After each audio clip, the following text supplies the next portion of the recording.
안녕하십니까, 오현웅입니다. 올해 승진시험 실무종합 기출문제를 풀어보려고 나왔습니다.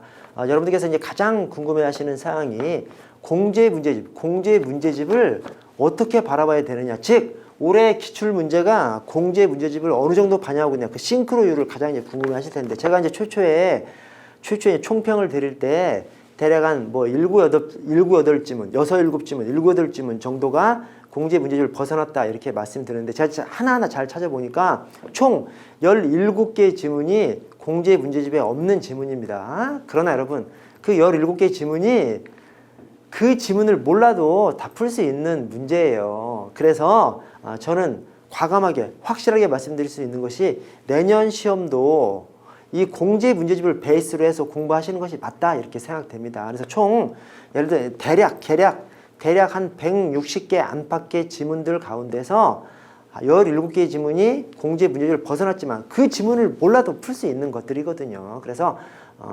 내년에도 공제 문제집을 베이스로 해서 공부하시면 되겠다. 그래서 제가 출간하는 교재들이 오한마 요약지, 그 다음에 응용 문제집, 직접 모의고사집 전부 다 공제 문제집을 베이스로 해서 이제 만들 겁니다. 다만 제가 추가로 하나 출간하려고 하는 것이 기출 문제집을 좀 출간하려고 합니다. 왜 그러냐면, 공제 문제집을 베이스로 하시면 됩니다. 그러나 근평이 안 좋아서 공제 문제집을 벗어나는 문제까지 반드시 맞춰야 되겠다, 이렇게 강압이 너무 강박관념이 너무 심하신 그런 분들께서는 기출 문제집 추가로 보는 것을 좀 검토해 보실 수 있겠다.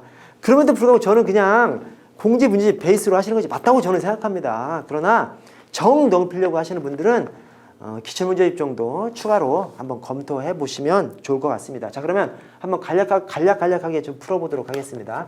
자, 먼저 1번 형식적 의미의 경찰, 실질적 의미의 경찰, 그냥 가장 이제 고전적인 문제인데요. 1번이 이제 맞는 지문이고 2, 3, 4가 이제 틀린 지문인데, 자, 2번 형식적 의미의 경찰 개념은 작용을 중심으로 파악한 것이다. 아니죠. 형식적 경찰 개념은 그냥 보통 경찰기관에서 담당하고 있는 직무, 임무, 이거를 그냥 경찰로 보는 것이 형식적 의미의 경찰입니다. 실적 의미의 경찰은 성질을 따져서 경찰 개념을 파악하는 것이 실적 의미의 경찰이고요. 그래서 형식적 의미의 경찰 개념은 작용이 아니라, 작용은 실적 의미의 경찰이고, 형식적 의미의 경찰은 뭐 조직, 제도, 임무를 중심으로, 조직, 제도, 임무를 중심으로 파악한 것이 형식적 의미의 경찰 개념이고요. 자, 실적 의미의 경찰 개념은 경찰의 사법경찰 활동같이 주로 현재 또는 장래 위험 방지를 개념 요소로 한다. 자, 현재 장래 위험 방지를 개념 요소로 하는 것은 맞아요, 실적 의미의 경찰이. 그러나 사법경찰 활동은 과거에 잘못한 것을 때려잡는 거지 않습니까? 그래서 사법경찰 활동은 현재 장래 위험 방지를 개념 요소로 하는 것이 아니기 때문에, 그래서 실적 의미의 경찰 개념이 아닙니다. 자, 4번에 실적 의미의 경찰 개념은 사회질서 유지와 봉사활동 아니죠. 여러분, 실적 의미의 경찰 개념이 뭐예요? 질통강제죠. 그래서 사회 공공의 안녕과 질서 유지를 위해서 일반 통치권에 근거해서 국민에게 명령 강제하는 작용이 실적 의미의 경찰 개념입니다. 그래서 국민에게 명령 강제하는 작용, 즉 봉사활동 같은 비권력적 작용은 실적 의미의 경찰 개념에 안 들어갑니다. 자, 2번에 경찰의 임무를 공공의 안녕과 질서에 대한 위험 방지라고 정의할 때 위험에 관한 설명으로 가장 적절한 것은, 자, 1번 2번이 맞는 표현이고 1, 3, 4가 틀렸는데요. 자, 1번 위험이란 보호법의 정상적 상태 객관적 감소, 이게 뭐죠? 제가 암기문구 해드린 것이 있죠. 뭐냐면 위, 안, 손이죠. 위험 개념 안에 손해라는 표현이 있습니다. 그래서 위험은 손해 가능성이고 손해는 감소입니다. 감소. 그래서 이게 위험이 아니라 손해입니다. 손해가 보호법의 정상적 상태 객관적 감소를 손해라고 합니다. 그래서 손해는 감소고 위험은 손해의 가능성이고, 그래서 위안손, 위험 개념 안에 손해가 들어가 있습니다. 그 반대는 성립하지 않아요. 자, 2번은 맞는 표현인데, 위험에 대한 인식에 따라서 외관적 위험, 위험의 오상 위험으로 구분할 수 있다. 맞습니다. 위험을 구분할 때 두 가지 기준이 있죠. 하나는 위험의 구체성 여부에 따라서 구체적 위험, 추상적 위험 나눌 수 있고요. 또 하나는 위험의 인식에 따라서 오상 위험, 외관적 위험, 또 위험 혐의 이렇게 나눌 수 있습니다. 자, 3번에 추상적 위험의 경우 경찰권 발동에 있어서 사실적 관점에서의 위험에 대한 예측까지는 필요하지 않다?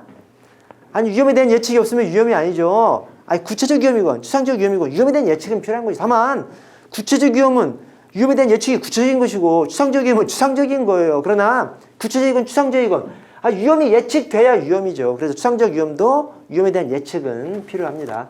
자, 4번에 위험의 혐의만 존재하는 경우 위험의 존재가 명백해지기 전까지는 경찰관이 예비적 조치로서 위험의 존재를 조사할 권한은 없다. 권한이 있죠. 그래서 위험 혐의, 이게 이제 위험 혐의죠. 위험 혐의 때에는 위험의 존재 여부를 파악할 예비적 차원의 조사까지는 할 수 있죠. 그러나 위험 혐의가 있는데 전면적으로 개입하면 이제 그것은 안 되는 것이고 예비적인 조사 차원의 개입을 할 수 있습니다. 그래서 조사할 권한은 없는 게 아니라 조사할 권한이 있습니다. 자, 3번에 우리 자랑스러운 경찰의 표상. 자, 먼저 성산포하면 제주 성산포죠. 그래서 저는 그냥 제주의 달, 이 달이 뭐 달이 문이잖아, 문. 달이 문이지 않습니까? 문. 그래서 우리 문영순 선배님 제주의 달. 그 다음에 문현 선배님이 하신 말씀 중에서 부당함으로 불이행, 이것도 꼭 기억해 주셔야죠. 문현 선생님께서 이 계엄사령부에서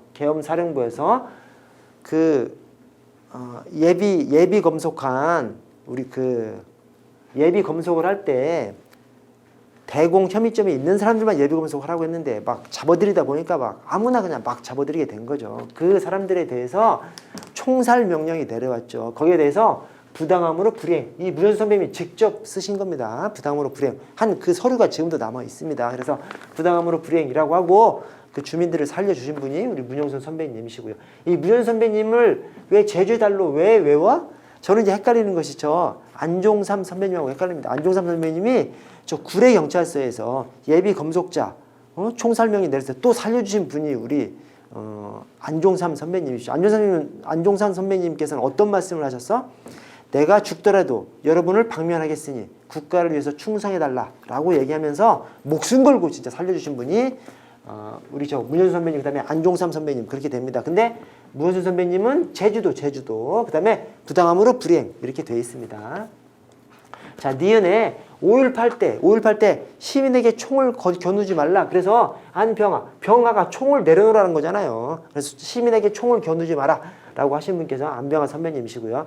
디귿에 우리 경찰 영웅 가운데서 여성분은 우리 이제 공제 문제집에 나오는 사항에 한해서 여성분은 안맥결림 한 분밖에 안 계시죠. 그래서 여자 경찰관부 1기 여자 경찰서장에 취임했다. 자, 안맥결림 밖에 안 계시고요. 그 다음에 리을에 우리 수사반장, MBC 드라마 수사반장의 실제 모델 최중락 선배님이시죠. 그래서 저는 그냥 중락형 우리 수사경찰의 영웅 중락형 최중락 선배님.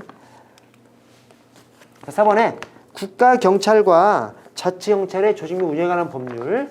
자, 적절하지 않은 것은 1번에 시도자경위원회는 자치경찰 사무에 대해서 심의 의결을 통해서 시도경찰청장을 지휘 감독합니다. 그래서 그냥 도기명 기관처럼 우리가 경찰청장이나 이런 사람들처럼 시도작용해서 막 그렇게 지휘하려고 하면 안 됩니다. 심의 의결을 통해서 지휘 감독합니다. 다만 시도작용위가 심의 의결할 시간적 여유가 없거나 심의 의결이 곤란한 경우 대통령으로 전환 바에 따라서 누구한테 위임한 것으로 봐? 경찰청장이 아니라 시도청장이죠. 시도청장한테 위임한 것으로 봅니다. 여러분 나머지 조항을 한번 좀 볼까요? 자, 1번에 목적으로 한다 됐으니까 이게 국자법 1조죠. 국자법 1조에 뭐가 규정돼 있어? 이 민주성과 효율성이 규정돼 있죠. 그래서 민주적인 관리 운영, 효율적인 임무 수행 이런 것들을 규정하고 있고요. 자, 2번이 국자법 2조입니다. 이게 자치형사제 도입 규정이라고 하는 겁니다. 자, 국가와 지방자치단체는 국민의 생명, 신체, 재산을 보호하고 공공 안정과 질서에 필요한 시책. 이런 시책이 무슨 시책이야? 이게 바로 치안 시책이죠. 자, 치안 시책을 수립 시행한다. 이게 강행 규정으로 되어 있습니다. 왜 그래? 자치단체에도 치안 시책 수립 시행의 의무를 줬으니까 자치형사제가 도입이 된 것이죠. 그래서 수립 시행한다. 이 강행 규정이라는 거 알아두셔야 되고. 자, 3번에 국가는 지방자치단체가 이관받을 사무를 원활히 수행할 수 있도록 인력, 장비 등에 소요되는 비용에 대해서 재정적 지원을 하여야 합니다. 왜 그래? 국가에서 일을 떠넘겼기 때문에 재정적 지원을 해야 되죠.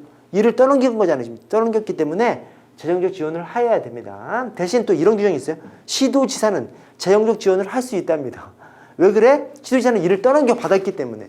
그래서 일을 떠넘긴 측에서는 재정적 지원을 해야 되고 일을 떠넘김을 받은 쪽에서는 재정적 지원을 할 수 있다. 이렇게 되어 있습니다. 자, 5번에 역시 국자법 시도작용위원회 임명 및 결격 사유에 대해서 옳지 않은 것은 자, 기억하고 디귿이 틀렸는데요. 자, 기억에 시도작용위 위원장은 위원 중에서 시도지사가 임명하고요. 그러니까 시도작용 위원장은 그냥 시도지사가 임명합니다. 근데 상임위원은 이 시도작용위는 위원장도 상임이고 또 상임위원이 한 명 더 있죠. 그래서 한 명, 추가적인 한 명, 그 상임위원은 시도작용위 의결을 거쳐서 위원 중에서 누가 제청해? 시도지사한테 하는 거기 때문에 시도지사가 임명하는 것이고 시도지사한테 제청하는 거기 때문에 그래서 시도총장이 아니라 위원장, 시도작용위 위원장입니다. 시도작용위 위원장의 제청으로 시도지사가 임명합니다.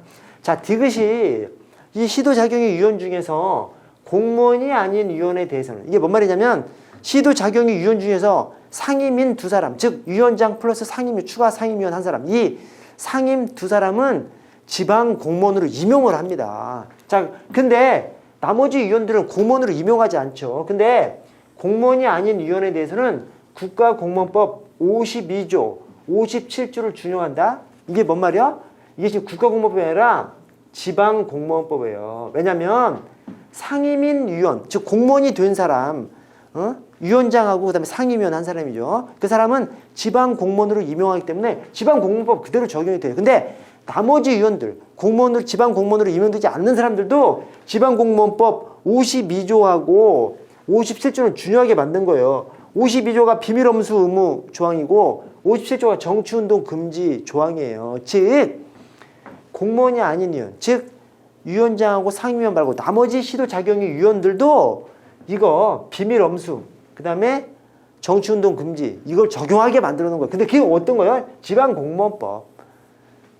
공무원이 되는 위원들은 당연히 그냥 지방공무원법 다 적용되는 것이고 나머지 공무원이 되지 않는 그 비상임, 나머지 비상임 위원들도 지방공무원법 이 비밀엄수, 그 다음에 정치운동 금지 의무를 준용하도록 이렇게 만들어놨습니다. 그래서 이게 지방공무원법이 나와야 됩니다. 자, 6번에 행정권한의 유의 및 위탁에 관한 규정. 자, 적절하지 않은 것은 자, 3번이 틀렸는데요. 수입 및 수탁사무의 처리에 관해서 유의 및 위탁기관은 수입 및 수탁기관에 대해서 사전 승인을 받거나 협의를 할 것을 요구할 수 있어? 이게 뭐죠?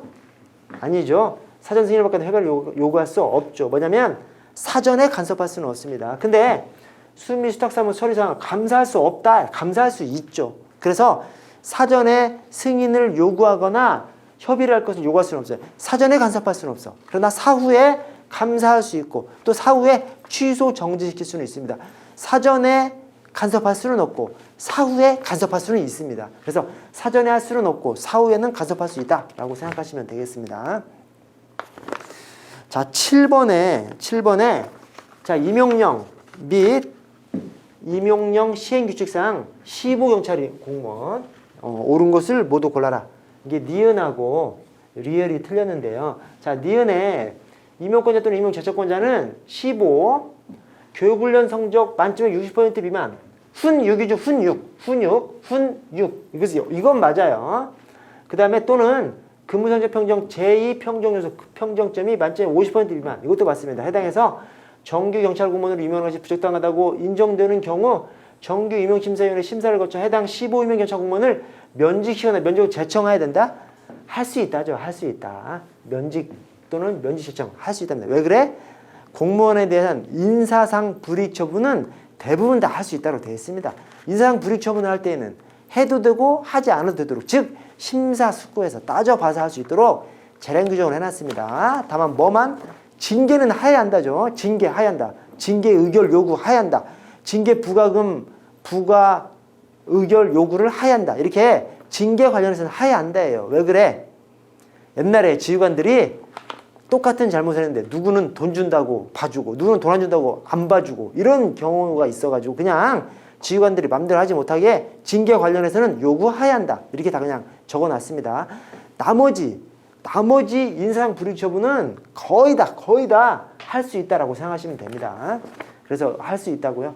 자, 리을에 임용령 시행규칙에서 15 임용 경찰 공무원의 면직 또는 면제청에 관한 동의의 절차는 해당 징계위원회의 해임 절차를 준용한다. 해임이 아니라 파면. 한마디로 징계에서 가장 높은 거에 절차를 준용하라는 거예요. 즉 그만큼 신중하게 하라는 것이죠. 15 면직 제청에 따른 15 면직이나 면직 제청을 하려고 하면 파면 징계에서 가장 높은 거에 준해서 절차를 거치라는 그런 얘기입니다. 자, 8번. 자, 직권면직 요건. 이게 1번 지문 이게 없는 지문이에요. 공제 문제집에 없는 지문이에요. 그러나 이게 그렇다고 해서 공제 문제집에 없는 공제 문제집을 알면 못 푸는 문제. 그렇지 않죠? 2, 3, 4가 딱 직위해제 사유잖아요. 직위 사유가 뭐야? 수능 중기 적격이지 않습니까? 그래서 여기 수사 중인 자, 능력 부족, 뭐 중징계 의결 요구된 자, 기소된 자, 일반직 고유공무원 적격심사 요구된 자 이런 것들이지 않습니까? 그래서 자 능력 부족, 직무수행 능력이 부족하거나 근무 성적이 극히 나쁜 자, 저 능력 부족 사유. 그다음에 여기 중징계 의결 요구 중인 자, 그다음에 기소된 자. 그래서 이것이 다 직위해제 사유이기 때문에 1번이 직권 면직 요건이 됩니다. 그래서 8번의 1번 지문이 공제 문제집에 없는 지문이에요. 그러나 나머지가 다 공제 문제집에 있고 그냥 확실히 그냥 알 수 있는 것이기 때문에 뭐 풀 수 있었다라고 생각되고요. 자, 9번에 질서 위반행위 규제법 제3조 법 적용의 시간적 범위, 그다음에 제4조 법 적용의 장소적 범위에 관한 내용으로 가장 적절하지 않은 것은, 자 이게 형사처벌하고 유사해요. 자 그래서 3번에 이 법은 대한민국 영역에 있는 영역 밖에 있는 대한민국의 선박 항공기 안에서 질서 위반 행위라는 외국인에게는 적용되지 않는다. 이 규정을 왜 뒀겠어? 외국인한테 적용하려고 뒀겠죠. 그래서 적용합니다. 그래서 뭐냐면 대한민국 국민은 국내에서 하건 외국에서 하건 다 처벌하죠. 대신 외국인은 대한민국 땅에서 했을 때만 처벌합니다. 근데 다만 영역 밖에 있는 선박, 대한민국의 선박 항공기에서는 특별히 적용하려고 만든 조항이죠. 그래서 대한민국 국민이라면 이런 제한 없이 그냥 어디서든 해도 다 처벌할 수 있는 거예요. 다만 외국인은 국내에 있거나 아니면 대한민국 영역 밖에 있는 선박, 항공기, 대한민국의 선박, 항공기 안에서 했을 때는 외국인 적용하려고 이 조항을 둔 겁니다. 그래서 적용합니다. 자, 10번 행정조사에 관한 설명으로 가장 적절한 것은, 자 적절한 것은 1번입니다. 1번. 자, 고용보험법상 실업 인정 대상 기간 중에 취업 사실에 대한 행정조사 절차. 자, 행정조사 절차에는 진술 거부권 고지 의무에 관한 형사소송법 규정이 준용되지 않습니다. 맞습니다. 행정조사에는 진술 거부권 고지 의무가 없어요. 왜? 이게 행정조사는 행정조사지 형사 절차가 아니기 때문에. 그래서 진술 거부권 고지 의무가 없습니다. 맞습니다. 자, 나머지가 쫙 틀렸는데, 자 2번에 경찰 공무원이 동요법 규정에 따라서 호흡 측정 또는 혈액 검사 등의 방법으로 운전자가 술에 취한 상태에서 운전했는지를 조사하는 것은 음주 측정 조사죠. 음주 측정 조사. 자, 수사로서의 성격을 갖지만 행정조사의 성격을 가지는 것은 아니다. 판례가 뭐라 그래요? 행정조사의 성격도 가지면서 수사로서의 성격도 가진다. 이렇게 얘기했습니다. 가지는 것은 아니다가 아니라 행정조사 플러스 수사다. 이렇게 얘기했습니다. 우리 경찰은 그동안 뭐라 그랬어요? 이것을 음주 측정을 호흡 측정 또는 혈액 검사 등의 방법으로 음주 측정하는 것을 우리는 행정조사라고 주장했었죠. 왜 그래? 행정조사니까 영장 없이도 할 수 있다. 이런 식으로 생각을 했었죠. 이렇게 주장을 했었죠. 판례가 뭐라 그래? 야, 행정조사는 맞아. 그러나 수사로서의 성격도 있다. 그래서 동의받지 않으면 영장 반드시 있어야 된다라고 하는 것이죠. 그래서 술에 취해서 병원에 누워있어. 동의를 받으면 되는데 동의를 못 받아. 그러면 사전 영장을 받아야 되고, 급박할 때는 사후 영장도 반드시 받아야 되는 것이고, 사후 영장도 받지 못해? 그러면 유수증이 되는 것이죠. 자, 3번에 조사 대상자의 자발적 협조로 조사가 이루어지는 경우일지라도 행정의 적법성, 공공성 등을 높이기 위해서 조사 목적 등을 반드시 서면으로 통보해야 된다. 자, 행정조사를 할 때 서면으로 통보하는 것이 원칙입니다. 대신 자발적 협조로 조사가 이루어지는 경우, 이런 때는 구두로도 통지할 수 있는 예외사항이 있습니다. 그래서 여기 반드시 서면으로 통보해야 된다가 이게 틀린 지문이고요. 자, 4번에 행정조사 기본법상 행정기관은 행정조사를 통해서 알게 된 정보를 어떠한 경우에도 조사 목적 이외 용도로 이용할 수 없다. 조사 목적 이외의 목적으로 이용할 수 없는 것이 원칙인데, 예외가 있습니다. 타 법령에 의할 때. 타 법령에 의할 때. 그래서 타 법령에 의할 때라는 다른 제가 원문을 읽어드리면 다른 법률에 따라 내부에서 이용하거나 다른 기관에 제공하는 경우를 제공. 즉 다른 법률에 따라서 다른 목적에 제공할 때는 예외적으로 할 수 있도록 그렇게 해놨습니다. 예외가 있어서 틀린 지문이고요. 자, 11번. 자, 경직법 3조의 기준 부신 건물에 관한 설명 중 OX가 바르게 된 것은 자, 기억 디귿이 틀렸는데요. 자, 기억에 경찰관은 수상한 행동이나 그 밖의 주의 사정을 합리적으로 판단해 볼 때 어떤 죄를 범하였거나 범하려고 있다고 예시할 만한 상당히 있는 사람을 정지시켜 질문해야 한다? 할 수 있다죠. 그래서 우리 경직법이 경찰관의 즉시강제법이죠. 경직법이 경찰관의 즉시강제법인데 경직법상 경찰권 발동 조항이 3조부터 10조의 4까지죠. 그래서 3조부터 10조의 4까지가 불보의, 범의, 사유. 그 다음에 3조부터 9조까지가 불보의, 범의, 사유. 그 다음에 10조부터 10조 4까지가 장구, 분무죠. 그래서 부신검문 보호조치, 위험 발생의 방지, 범죄 예방과 제지, 그다음에 위험 방지를 위한 출입, 그다음에 사실의 확인, 유치장, 그다음에 경찰 장비, 경찰 장구, 분사기 초를탄 무기 이렇게 있죠. 자, 근데 이것이 다 어떻게 기준돼 있어? 다 할 수 있다고 되어 있습니다. 다만 유치장은 경찰권 발동이 아니라 경찰 시설이잖아요. 그래서 유치장만 둔다 이렇게 되고 나머지는 다 기본형이 또 파급형은 하얀다도 있지만 기본형이 다 할 수 있다고 되어 있습니다. 왜 그래? 우리 경찰권이 발동되는 그 현장은 굉장히 변화무쌍하고 위험하고 그렇기 때문에 경찰권을 발동할지 말지 설사 경찰권을 발동한다 하더라도 A라는 수단을 사용할 것인지 B라는 수단을 사용할 것인지 경찰관한테 재량을 준 것이죠. 경찰관이 판단해서. 그래서 기본형이 다 할 수 있답니다. 보호조치도 역시 할 수 있다고 되어 있고요. 자, 디귿에 경찰관은 도행한 사람의 가족이나 친지 등에게 도행한 경찰관의 신분, 도행 장소, 도행 목적과 이유를 알리거나 본인으로 하여금 즉시 연락할 수 있는 기회를 줘야 되며 자, 연락하게 하든지 연락해주든지 연락하게 하든지 자, 그 다음에 변호인의 도움을 받을 권리가 있음을 알릴 필요는 없다? 알려야 됩니다. 그래서 연변이 있죠. 부신검문 안에 임의동행 안에 연변이 있습니다. 연락 기회를 줘야 되고 그 다음에 변호인 도움받을 권리 고지해야 됩니다. 연변이 있는 것이죠. 자, 연변에 있는 분들이 대한민국에 오면 부신검문 많이 당하겠죠. 좀 어눌하니까. 그래서 부신검문에 연변이 있다 이렇게 생각하시면 되겠습니다. 연변이 있으니까 진술거부권 고지의무는 없습니다. 진술거부권 고지의무는 경직법에는 없어 하여튼. 그런데 연변은 있습니다. 자, 12번에 경찰 무리력 규칙. 이 경찰 무리력 규칙이 어떻게 돼 있어요? 상대방 찐따들, 대상자의 행위에 대해서 우리 경찰 무리력을 1대1로 대응을 시켜놨습니다. 그것이 대상자의 행위가 순소적 폭치에 대해서 우리 경찰 무리력이 협, 접, 저, 중, 고 이렇게 해놨습니다. 그래서 수능, 소극적 저항, 적극적 저항, 폭력적 공격, 치명적 공격에 대해서 경찰권 발동이 각각 협조 통제, 접촉 통제, 저위험 물리력, 중위험 물리력, 고위험 물리력 이렇게 하나씩 연결을 해놨습니다. 자, 그리고 지금 문제는 이것만 가지고 못 풀어요. 뭐냐면 이것은 이 내용을 물어보고 있습니다. 그래서 순소적 폭치의 내용이 따비낫 신사예요. 따비낫 신사. 그 다음에 협접 저중고의 내용이 협극 통부사예요.